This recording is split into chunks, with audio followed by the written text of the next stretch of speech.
Rádio Trianon apresenta Big Leaders. Os maiores nomes das indústrias, das empresas, dos profissionais liberais, das artes e dos esportes. Big Leaders. A apresentação do jornalista Carlos Seneviva.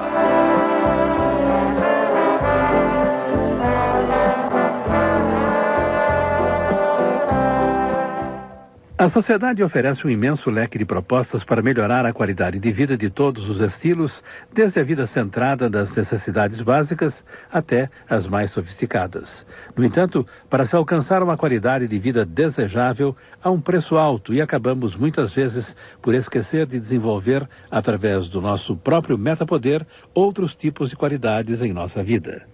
Rubens Sersósimo, psicoterapeuta e autor do livro Direcione Sua Mente, em entrevista ao Big Leaders desta terça-feira, fala sobre a vida, a qualidade de vida, a vida de qualidade gerada pelo metapoder de cada ser humano. Boa tarde, Rubens Sersósimo, psicoterapeuta e autor de inúmeros livros, entre os quais Direcione Sua Mente, descobrindo o seu metapoder. Prazer em tê-lo aqui conosco na Rádio Trianon. Boa tarde, Seneviva. O prazer é todo meu. Rubens, na maior parte dos seus 10 livros, você revela uma preocupação, não é? Não apenas com o metapoder, mas também com a qualidade de vida ou vida de qualidade. Então, para a gente começar, né, São Paulo, que tem essa preocupação, né, afinal de contas, quem mora aqui deve estar permanentemente preocupado com isso, eu gostaria que você definisse o que é qualidade de vida e vida de qualidade. Parece que é um jogo de palavras, mas na realidade, quando pesquisamos, vamos perceber que a diferença é essencial, é profunda. Vida de qualidade realmente depende de você como indivíduo, enquanto a qualidade de vida depende de muitos fatores. Depende de você, um fator pessoal, mas depende também do meio social, depende do governo e de outras medidas. Portanto, eu percebi essa diferença quando em meu consultório, muitos dos meus clientes que tinham excelente qualidade de vida, diziam: doutor, a minha vida está vazia. Então, era um contrassenso dizer: como é que sua vida está vazia se você tem ótima qualidade de vida? Aí eu percebi que ele tinha qualidade de vida, mas não tinha vida de qualidade. A vida dele estava vazia. Aliás, cheia de conflitos familiares, sociais, conflitos até existenciais. Existe um caminho para a gente chegar a essa não qualidade de vida, mas a vida de qualidade? Existe. A qualidade de vida realmente está fora de você. Prende-se mais ao ter.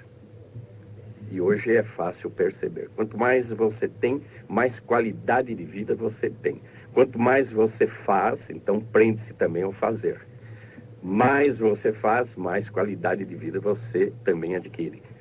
Então, o que ocorre é que a vida de qualidade não se prende essencialmente ao ter, ao fazer, mas se prende ao ser. Daí, o que é realmente a vida de qualidade? É aquela que parte do ser, e não do ter, do conseguir, do possuir, do fazer.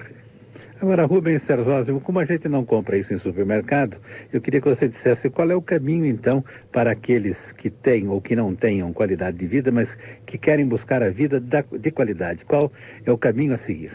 Muito bem.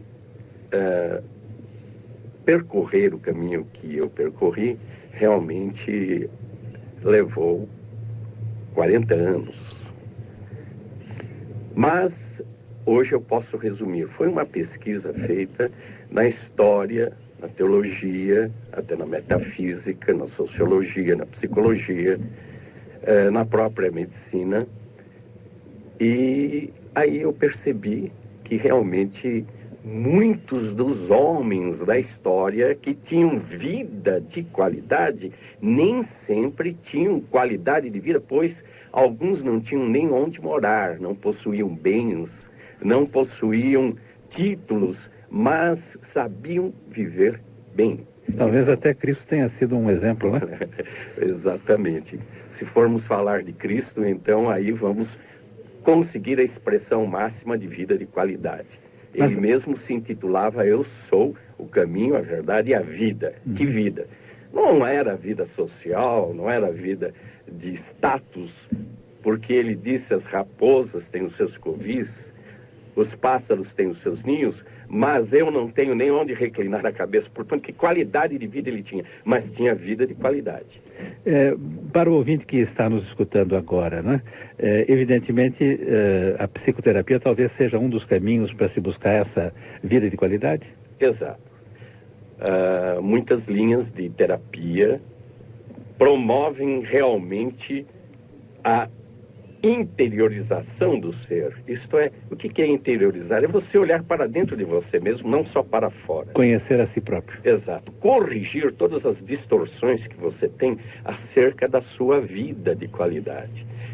Muitas linhas da terapia, e Freud mesmo deixou aberto, ele, quando colocou a terapia psicanalítica dele, ele disse, olha, ainda há realmente oportunidade para muitas linhas de terapia. Então ele deixou aberto o caminho para outras alternativas, para pesquisarmos estas outras linhas de terapia. E a nossa terapia, ela é uma terapia de vida de qualidade. Agora, Rubens Serzósimo, nessa busca, né, de interiorização, de se conhecer a si próprio, é claro que se pode chegar a uma conclusão aparentemente certa para o indivíduo, mas não necessariamente certa para a sociedade. Qual é o grau de liberdade que alguém tem para adotar por si próprio o seu conceito e seguir aquela linha? Muito bem. Hoje, mais do que nunca, muitas metas são apresentadas. Algumas saudáveis, outras até patológicas. Muitas metas são apresentadas, umas válidas, outras até reprováveis. E o homem fica confuso, a pessoa fica confusa, dizer o que é certo, o que é errado.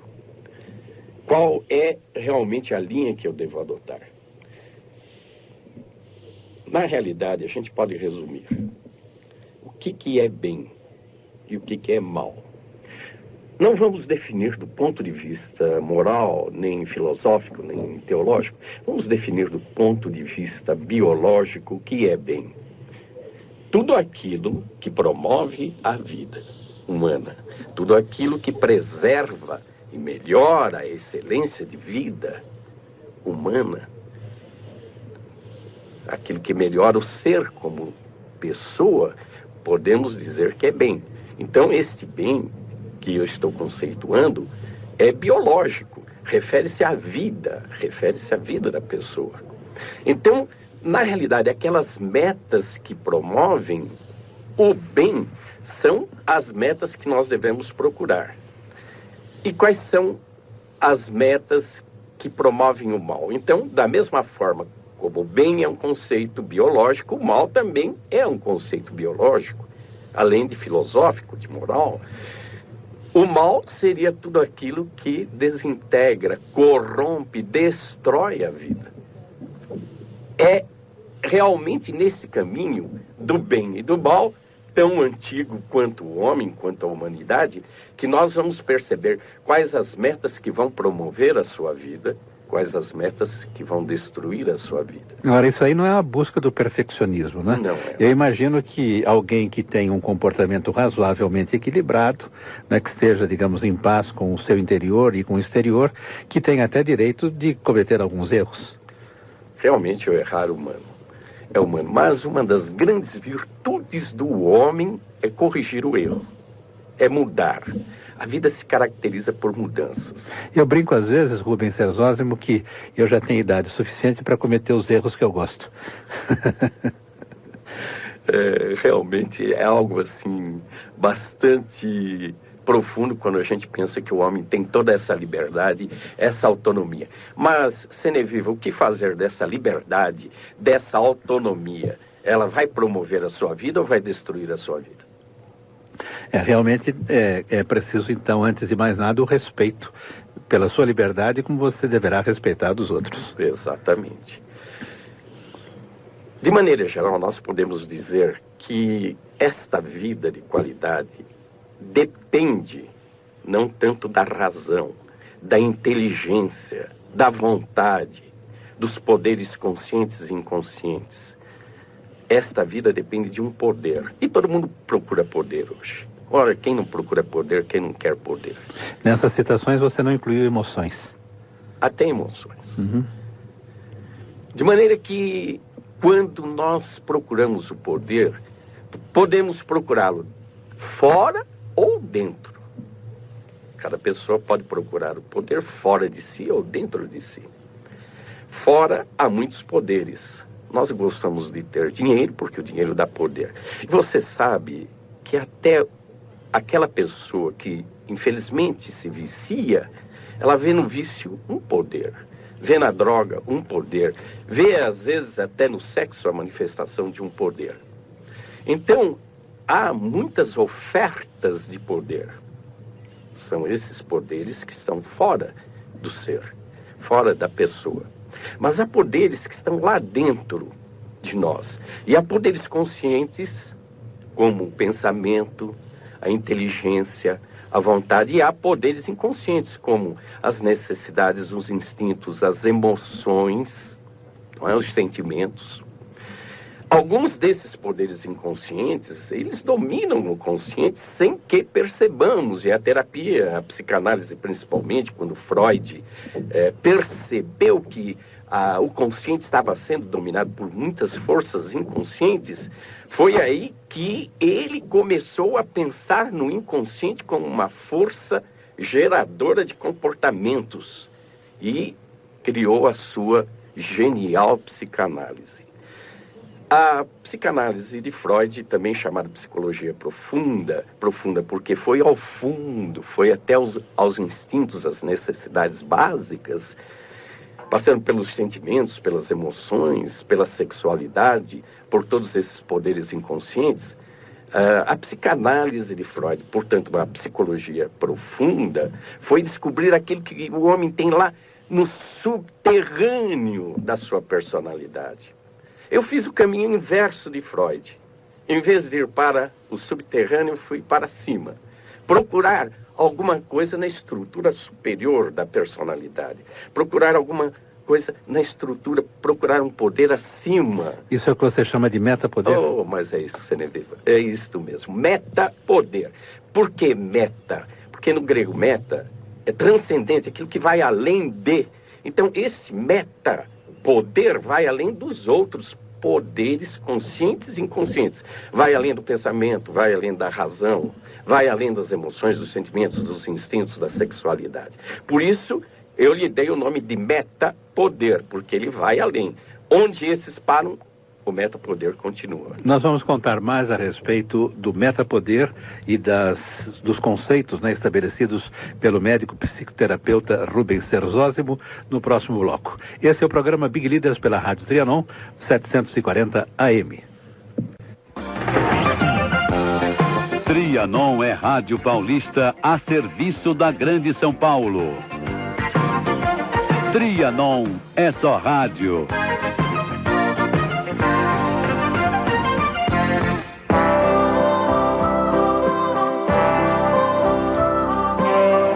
Estamos apresentando Big Leaders, com o jornalista Carlos Seneviva. Programa Big Leaders pela Rádio Trianon com o psicoterapeuta Rubens Serzósimo, autor do livro Direcione Sua Mente, Descobrindo o Seu Metapoder. Rubens, você mencionou metapoder, não é? Um poder acima de muitas outras coisas. Como é que você definiria, então, para o ouvinte, o que é esse metapoder e como a gente o alcança? Seneviva, a palavra é meio difícil, metapoder, mas na realidade é simples, é bastante simples. Vamos dizer, metapoder é inteligência, é a razão, são os instintos, é a sexualidade? Não, não é nada disso. Metapoder é, em duas palavras, é fé. Então, Nós estamos diante da fé, não como um fenômeno religioso, mas da fé como um fenômeno humano.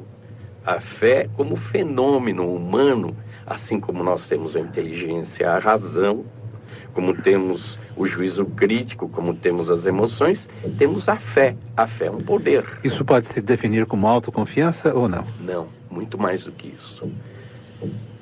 Muita gente diz, eu tenho fé, mas precisa realmente saber o que é fé. Infelizmente, houve uma grande confusão entre fé e religião. Religião não é fé, e fé também não é religião.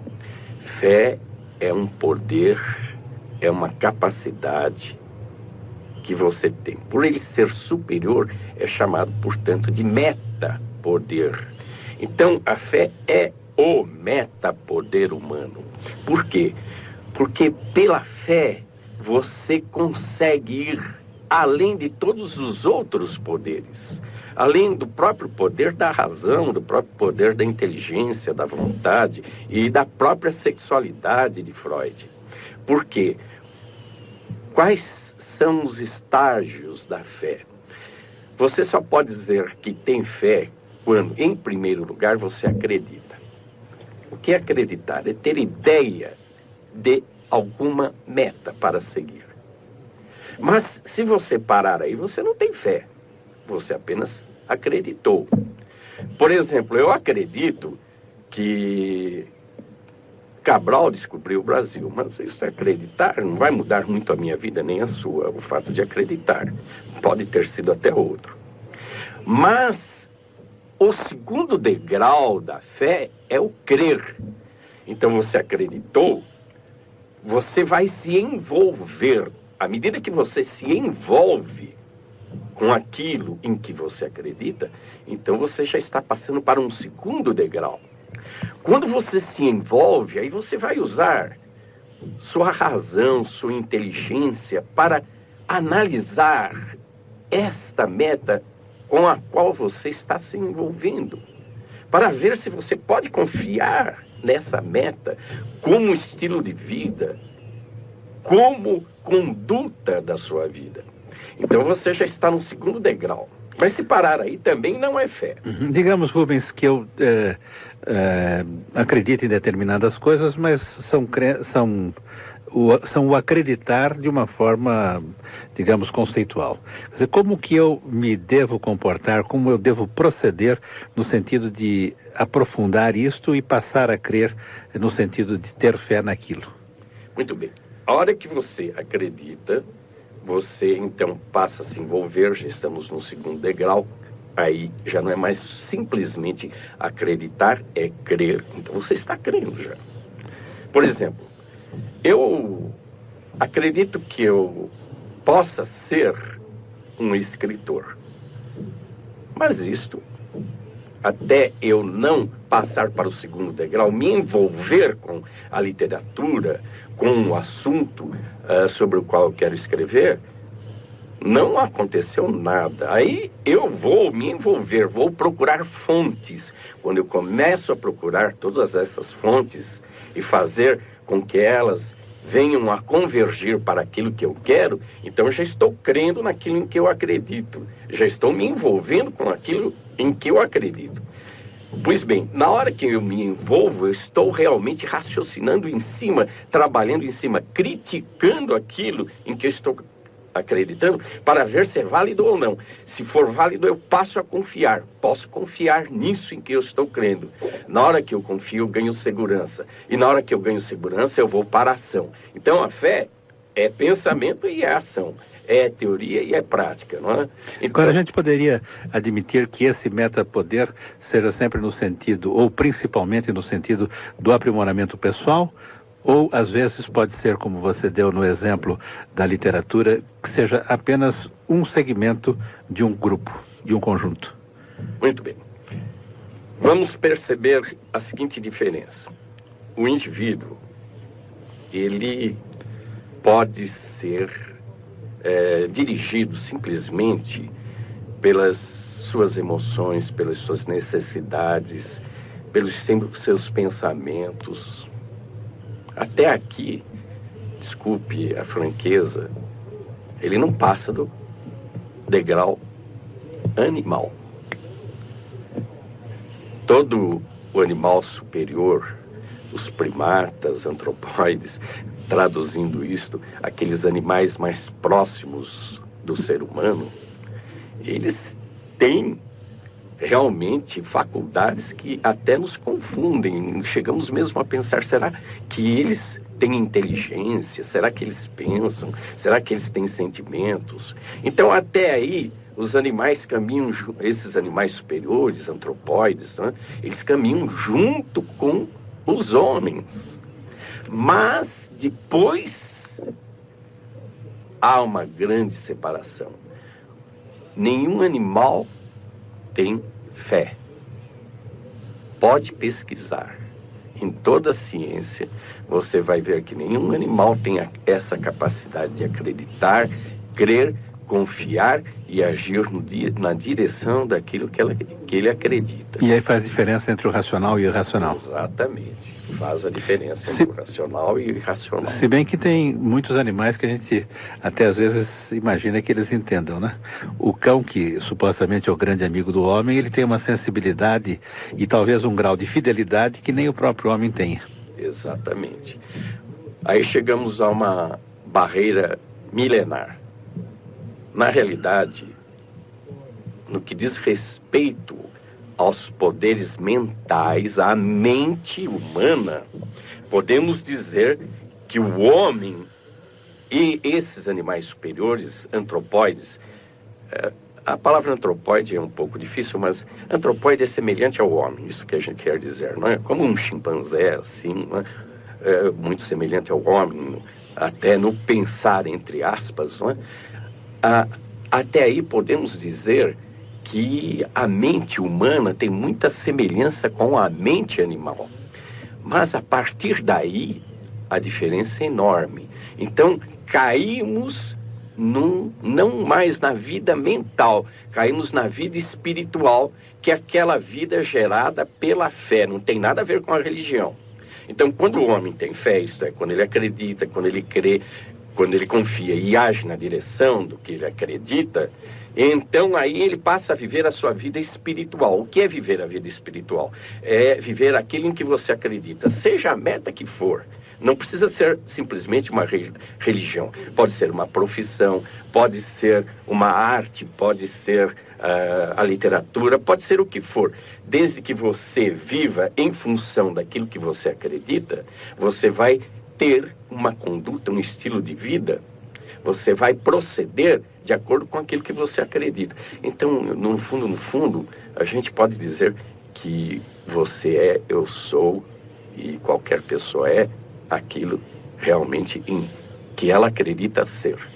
Se hoje você acredita ser um profissional nesta área e amanhã você deixa de acreditar, então você vai procurar outra área e nesta outra área você muda. Isso é muito visto em religiões, não é? As pessoas que vão às igrejas, elas se convertem. O que quer dizer converter? Agora, não seriam pessoas mais suscetíveis a esse tipo de encenação religiosa? Porque quando a pessoa parte para metas mais concretas, mais racionais, ela precisa, antes de mais nada, entender o propósito dessa meta para depois poder absorver. Correto. Por isso que o metapoder, que é a fé, ela não é só para a religião, ela é para a vida toda, para o seu viver diário. Portanto, uma pessoa que profissionalmente esteja identificada com sua atividade profissional, digamos eu, no meu caso, eu sou jornalista desde a minha única profissão até hoje e tenho plena identidade com ela. Então, eu sou uma pessoa, digamos até entre aspas, privilegiada por estar trabalhando numa coisa que eu gosto. Naquilo em que você acreditou. Para você ser jornalista, como para eu ser médico, eu precisei acreditar. E se você não tivesse capacidade, digamos eu, de escrever e você para exercer a medicina? Se não tivesse capacidade, não atingiria. A nossa fé, realmente, quando coloca uma meta, não quer dizer que a gente vá atingir aquela meta. Todos nós temos fé. Eu tenho, você tem. Qualquer ser humano tem fé. somente o animal não tem fé, o animal superior não tem fé, mas o ser humano é caracterizado pela fé. Então eu diria que a fé individualiza. Você é um ser único, irrepetível, não vai haver outro igual a você, nem houve. Por quê?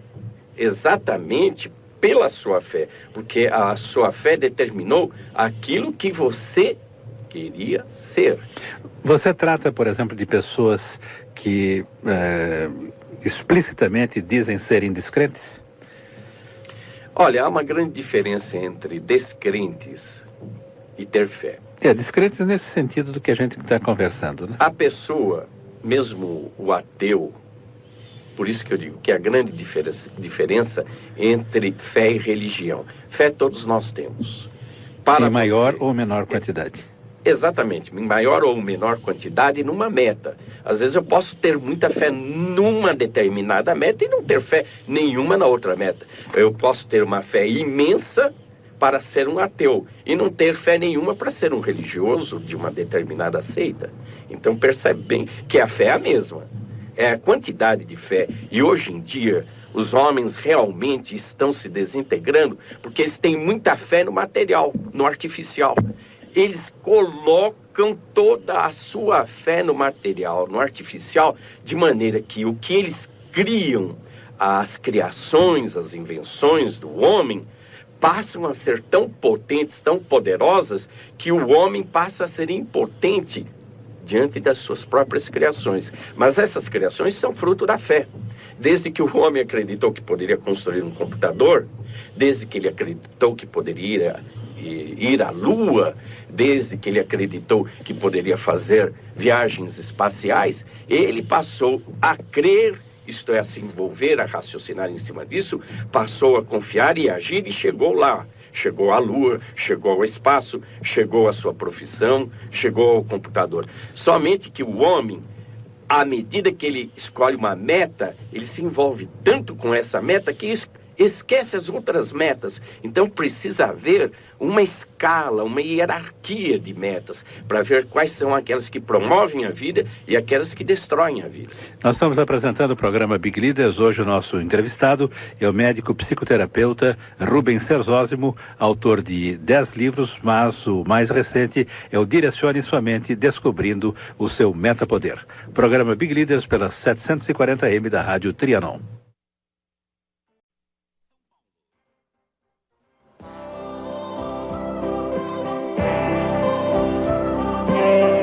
Estamos apresentando Big Leaders, com o jornalista Carlos Senevipa.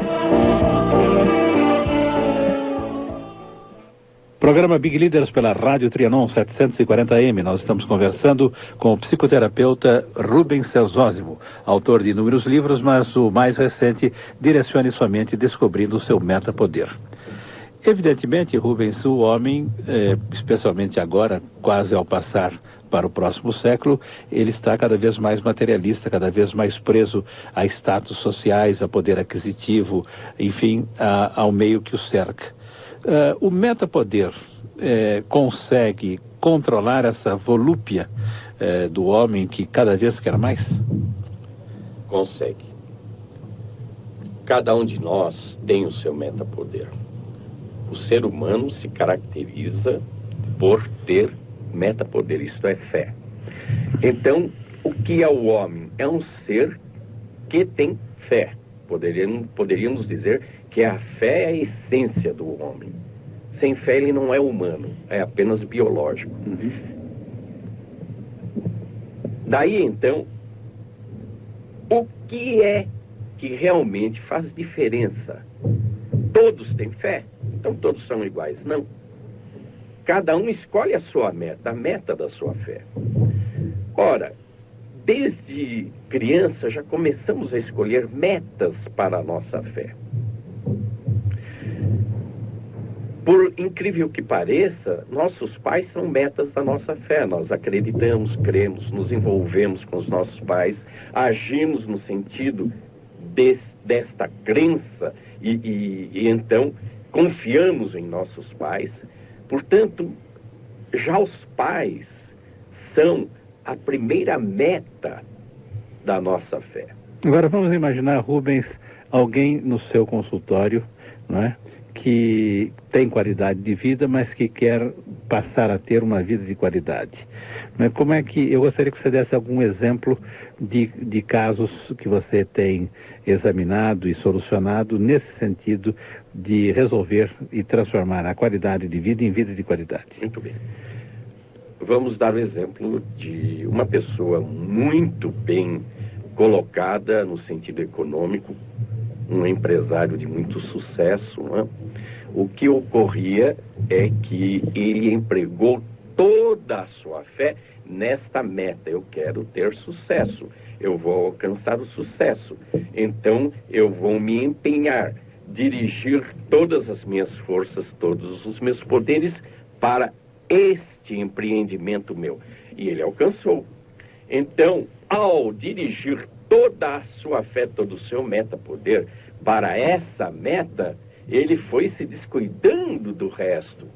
E aí ele só passou a pensar, só passou a agir em função dessa meta. Esqueceu de sua família, esqueceu-se de seus filhos, esqueceu-se até dos amigos. Só realmente viveu em torno desta meta, o sucesso econômico. Ele alcançou? Alcançou. Mas ao alcançar esta meta de sua fé, ele percebeu que perdeu as outras metas da sua vida, como o amor de seus filhos, como a amizade de seus amigos. Então a vida dele ficou vazia. Ele só tinha aquilo, e se tirasse aquilo, ele não tinha mais nada. E por sinal, um deles, por exemplo, perdeu tudo. Quando perdeu tudo, caiu numa imensa depressão, porque a meta da sua fé ruiu, acabou, desapareceu. E aí ele percebeu que, como ele empregou, investiu tudo naquela meta, ele não tinha mais outras metas, ele teria que começar tudo de novo. Então é isso que nós precisamos mostrar, que existe uma escala de valores para a nossa fé. Nós colocaríamos em primeiro lugar, nessa escala, nessa hierarquia, a pessoa humana. A primeira meta da nossa fé, temos que acreditar que somos uma pessoa. Ao acreditar que somos uma pessoa e não uma função, não um título apenas, não uma profissão apenas, não um sucesso apenas, então nós estamos realmente interiorizando a nossa fé, em primeiro lugar, para o ser, não para o ter e para o fazer. Então, em primeiro lugar, para eu ser um sucesso real, eu preciso ser uma pessoa. Como é que eu, por exemplo, como ser humano, que você mencionou, e nessas relações humanas, como é que eu, digamos, posso encaminhar o meu afeto, o meu amor em relação a uma outra pessoa? Isto é, relação de homem e mulher, como é que funciona o método-poder nessa questão? O amor, ele tem vários níveis. Tem o nível instintivo, o sexo em si, não é? O amor sexual. Material. Tem o nível afetivo, então o companheirismo, a alegria de estar com outra pessoa, os afetos, os sentimentos com outra pessoa. E tem o amor mais um nível muito importante, que é o nível espiritual. O nível espiritual é realmente o amor que parte da fé. Eu acredito em você, Seneviva. Na hora que eu acredito em você, eu analiso a sua vida, aí eu passo a crer em você, Seneviva. E na hora que eu creio em você, eu confio, e na hora que eu confio, eu ajo juntamente com você. Então esse é um amor superior, espiritual. Não é um amor afetivo apenas, não é amor sexual, muito menos. Independentemente de você estar fazendo um julgamento da pessoa. Não, eu já analisei. Na hora que eu acreditei, eu passei a crer. Na hora que eu passei a crer, eu passo a analisar a sua pessoa para ver se eu posso confiar. Na hora que eu percebo que realmente todos os dados racionais me levam à conclusão de que eu possa confiar em você, então aí eu passo a agir junto com você. Este é o amor espiritual. O que é o amor? Amor, nesse sentido, neste nível espiritual, é a fé que eu coloco em você. Independentemente de ser um homem e uma mulher, independentemente de eles serem interligados, independentemente de ser uma relação pai e filho. Correto. Os gregos já distinguiam, eles tinham várias palavras, não é? Desde eros, que era o amor mais sexual, até filos, que era o amor fraternal, de amizade, e até o ágape, que era o amor espiritual. Veja que os gregos eram muito inteligentes. Eles já perceberam que o amor tinha vários níveis. Porque os casamentos fracassam hoje, Seneriva, você sabe? Porque o amor, realmente, homem e mulher, às vezes está baseado unicamente no eros, no amor sexual, no erótico. Interesse físico. Acabou isso, ou apareceu algo melhor do que isso, acaba o casamento. Mas o amor precisa, no caso do amor conjugal, não pode somente se basear no sexo, tem que se basear nos afetos, nos sentimentos, no companheirismo, mas tem que se basear em algo superior, que é espiritual. É a fé que eu coloco em você. E quando eu falo espiritual, não estou falando religioso, eu estou falando de vida espiritual, aquela vida gerada pela fé, isto é, por acreditar, confiar, crer e agir junto com você. Isso é vida espiritual. Agora, uma pessoa que já esteja, digamos, evoluída, não é, que já atingiu, digamos, a evolução desse seu metapoder, ela pode ainda assim ter sentimentos menos nobres, como inveja, ciúme, vaidade? Vamos à psicanálise de Freud, não é? E aí Freud vai me ajudar muito agora. Na realidade, a mente humana, ela traz um equipamento, e esse equipamento até genético, e depois passa a ser do próprio ambiente, em relação aos pais, ao ambiente. Esse equipamento tem basicamente o instinto da morte e o instinto da vida. O instinto da morte se refere ao ódio, a todas as forças destrutivas, como inveja, o mal-querer, a vaidade.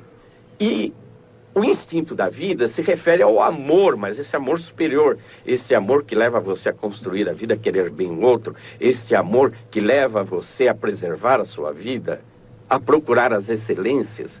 Então, todos nós temos dentro da nossa mente, queira ou não, cada pessoa tem dentro da sua mente o instinto da vida e o instinto da morte. Pelo instinto da vida, ele vai para o amor. Pelo instinto da morte, ele vai para o ódio. Passamos de um polo para outro numa fração de segundo. O que é que realmente nos ajuda a controlar essas forças inconscientes? É a nossa razão? Não, às vezes nós perdemos a razão. É a nossa fé. A nossa fé, que é o metapoder, ele tem esse poder de direcionar a nossa mente, direcionar essas forças conscientes e inconscientes para uma determinada meta, seja a meta do bem, seja a meta do mal. Agora, na sua opinião, Rubens Serzósimo, quais seriam ou quais são as necessidades mínimas e máximas dos estilos de vida? Eu poderia dizer o seguinte: a sua fé, a minha fé, a fé de cada pessoa gera um estilo de vida. Então, o estilo de vida vai depender basicamente da meta que você escolheu para a sua fé. Por exemplo, eu escrevo para a revista Medicina Desportiva Psicoterapia dos Esportes. Eu escrevo para os esportistas, porque eu sou especializado nessa área. Muito bem. Ao escrever para os esportistas, eu estou dizendo que eles se tornaram esportistas porque acreditaram, creram, confiaram e agiram no sentido do esporte. Então, eles são esportistas porque acreditaram. Você é o que é porque você acreditou um dia que você seria e iria ser aquilo que hoje você é. Amanhã, se você mudar de meta, você vai ser realmente outro. Percebe? Se eu mudar de meta amanhã, não interessar mais ser um escritor e eu quiser ser um agricultor, eu mudei de meta, vou ser um agricultor. Mas aí, veja bem, mudam-se as metas, mudam-se os estilos de vida, mudam-se as condutas, os comportamentos. Por isso que é muito importante, mais do que a fé, nós analisarmos as metas da fé, porque fé é assunto pacífico, todos têm. Não há uma pessoa que venha nascer sem fé. Pode nascer sem muitos poderes, mas sem fé não. Então, a inteligência pode ser mínima, a razão pode ser deficitária, a criatividade pode ser deficitária, mas a fé não. Todos têm fé, e eu até ousaria dizer que todos têm fé em igual quantidade e qualidade. Só que as metas é que são diferentes. Vamos a um caso, por exemplo, de gêmeos. Gêmeos univitelinos, isto é, aqueles que são idênticos, você não distingue um do outro. Ora, se eles têm até o mesmo equipamento mental, o que ocorre? Um coloca uma meta para a sua fé, o outro coloca outra meta, e eles vão ser diferentes, não por causa do seu equipamento mental, mas muito mais por causa das metas de sua fé. Daí, as metas são muito importantes. Fé é assunto pacífico, todos têm. Não adianta a gente dizer eu não tenho fé. É querer negar a própria existência, é querer negar a própria essência humana. Todos têm fé, todos têm a capacidade de acreditar, crer, confiar e agir no sentido daquilo que acredita. Mas as metas é que fazem a diferença. Então nós temos que escolher metas construtivas para termos estilos de vida construtivos. Estamos apresentando o programa Big Leaders. Hoje nós estamos conversando com o médico psicoterapeuta, autor do livro Direcione Sua Mente Descobrindo o Seu Metapoder, Rubens Serzósimo. Dentro de instantes estaremos de volta aos 740M da Rádio Trianon. Trianon é só rádio. Rádio feito por gente como você. Você a cada dia mais próximo de nós. Rádio Trianon. São Paulo. Essa gente.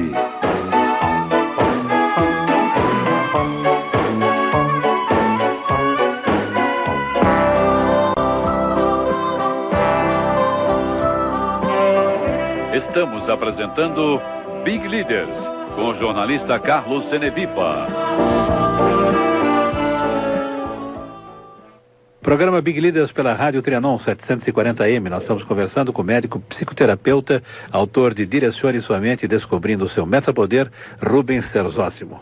Rubens, usando então todos esses conhecimentos, esta crença que você designa como fé, o metapoder, alguém pode encontrar a sua perfeita cara metade, a sua alma gêmea? Pode. Quando um ser humano olha para o outro ser humano, ele tem inicialmente não fé, ele tem uma atração sexual. Funciona aí aquilo que nós dizemos a paixão. Ele começa a se apaixonar. Não tem nada a ver com a fé. Mas à medida que ele convive com esta pessoa, ele passa a acreditar. Depois ele passa a crer e se envolver com a pessoa. Depois que ele se envolve, ele passa a analisar essa pessoa. Tendo dados positivos, ele passa a confiar nessa pessoa e agir com essa pessoa, fazer um projeto de vida com essa pessoa, com esta cara metade. E quando ele começa a amá-la? Exatamente, a fé produz o amor. A libido produz a paixão, mas a fé produz o verdadeiro amor, que se baseia realmente em eu me identificar com a minha cara metade, não só no nível erótico sexual, nem apenas no nível de companheirismo fraternal, mas também no nível espiritual. Eu posso crer, agir junto com ela, eu posso confiar nela, então aí eu estou realmente vivendo um amor ideal. E o que acontece quando esse libido e esse amor, ao longo do tempo, acaba se transformando numa amizade? Eu diria o contrário. A libido realmente acaba, tanto no homem quanto na mulher, ou declina. Isso em relação a uma dupla, a um casal. Isso. O companheirismo pode melhorar muito, ou às vezes até pode piorar. Mas o amor superior, que é aquele que parte da fé, esse pode melhorar imensamente, e ao melhorar imensamente, isto é, eu passo a acreditar mais, a ajudar, a me envolver com a pessoa, a fazer com que ela suba junto comigo, a acrescentar a vida dela, a confiar nela, a jogá-la para metas construtivas de vida. Nesse momento, eu estou expressando o verdadeiro amor, que é esse que leva a pessoa para cima. Agora, isso não fica um pouco assim no terreno do idealismo, não? Não, não fica. Não fica. É claro que quando nós falamos, como eu agora estou falando, há muitos conceitos e é muito difícil sintetizarmos conceitos, traduzirmos todos os conceitos, mas vamos simplificar dizendo, todos nós temos fé, cada pessoa tem fé, e ela faz o que quiser da fé. Ela escolhe a meta que quer para a fé, e de acordo com a meta que ela escolher, ela vai ser aquilo que ela escolheu ser. Nisto, quem escolhe o destino é você mesmo. O destino é ditado pela sua fé, pela meta da sua fé. Se você escolhe boas metas, você realmente vai ser uma pessoa de vida de qualidade boa. Se você escolhe metas destrutivas, você vai ter vida de qualidade má. Quer dizer, pelo que você diz, não existe um destino pré-determinado. Existe um destino, sim, biológico. Por exemplo, o nosso corpo tem um destino. Ele tem todo um desenvolvimento físico, psicológico e até social. O nosso corpo está sujeito a leis da natureza. Mas o nosso espírito, ele realmente é regido pela fé e pelas metas da fé. Então o nosso espírito é que faz o seu próprio destino. E vida espiritual é isto, é o resultado da nossa fé. Não é a religião a vida espiritual. A religião é apenas uma meta da fé. Eu posso me tornar um ótimo religioso e, no entanto, ser um fracassado da fé em outras áreas. Não ter fé para as outras áreas. Então, eu direcionei a minha fé apenas para a religião, vou ser um ótimo religioso, mas em outras áreas da vida posso ser um mau pai, um mau marido, um mau funcionário. Então, percebe como são importantes as metas da fé, e não só as metas, mas uma hierarquia de metas. Nós temos que escolher, primeiramente, as metas que promovem a nossa vida como ser humano, porque hoje muitas metas não promovem a vida como ser humano. A pessoa vai se desumanizando ao se envolver com essas metas. Isso é muito perigoso. E na prática, quando você passa, por exemplo, pela rua, né, você que tem todo esse conhecimento e vê crianças jogadas pelas esquinas, drogadas, ou pedintes explorando menores, ou pedintes mesmo que estão ali não em busca de um trabalho, mas em busca de um dinheiro, ou de um viciado, de um alcoólatra, qual que é o comportamento seu, do ponto de vista, evidentemente, na sua linha psicoterapêutica? Bom, eu diria que todos os homens são iguais perante a fé. Não perante a lei, infelizmente, não é? Embora isto seja teórico, dizer que todos os homens são iguais perante a lei. Todos os homens são iguais perante esse metapoder que se chama fé. Porque todos têm. Mas nem todos os homens são iguais ao status econômico, nem todos os homens são iguais em relação à inteligência, em relação ao raciocínio. Portanto, quando eu olho para uma criança, quando eu olho para uma pessoa que usa drogas, eu digo, essa pessoa pode ser trabalhada, ela pode mudar de meta de vida. Mudando de meta de vida, ela pode mudar de estilo de conduta. Então, eu vejo naquela pessoa, naquele ser, seja criança, seja adulto, seja velho, eu vejo naquela pessoa a possibilidade de mudança. E esta é realmente a grande meta da nossa vida. São mudanças. A nossa vida pode mudar do mal para o bem, daquilo que é destrutivo para aquilo que é construtivo. Então, em cada eu vejo uma grande possibilidade de mudança. Você é aqui de São Paulo, Rubens? Sou de São Paulo. Digamos que você tivesse nascido, sei lá, numa cidadezinha do interior, só para raciocínio, São Luís do Paraitinga, né? Aqui no Vale do Paraíba, e não em São Paulo. Quer dizer, morar numa grande cidade como São Paulo pode diminuir a qualidade de vida e a vida de qualidade? Se você morasse lá, numa cidade de 4 ou 5 mil habitantes, as condições seriam melhores? Bom, eu posso dizer que eu já morei em lugares bastante modestos e, felizmente, eu constatei que as pessoas sem qualidade de vida aí, porque não tinham poder econômico, uma vez que a qualidade de vida está atrelada ao poder econômico, essas pessoas, embora sem qualidade de vida, tinham vida de qualidade. Como é que pode explicar isso? Realmente, isso demonstra a grande diferença entre vida de qualidade e qualidade de vida. A pessoa pode ser um primitivo, um índio, desde que ele tenha fé e tenha metas construtivas, metas do bem. Então, ela realmente vai ter vida de qualidade, porque a vida de qualidade é resultado da fé. Mas ele não precisa ser ensinado para buscar essa meta? Ah, precisa. E se ele não for ensinado, ele passará a vida, né, contemplando. Infelizmente. E eu diria que isso não é fácil.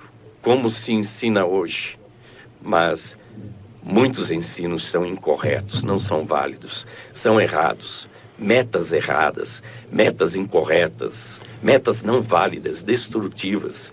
Então o ensino é muito importante. É muito importante. Você falou de Cristo, por exemplo. Cristo veio ensinar uma meta de fé. E a meta de fé que ele colocou foi a própria pessoa dele, para sermos como ele foi. Então, ele foi uma meta de fé. E eu acho que ele é um modelo de fé, porque ele teve vida de qualidade superior sem ter qualidade de vida.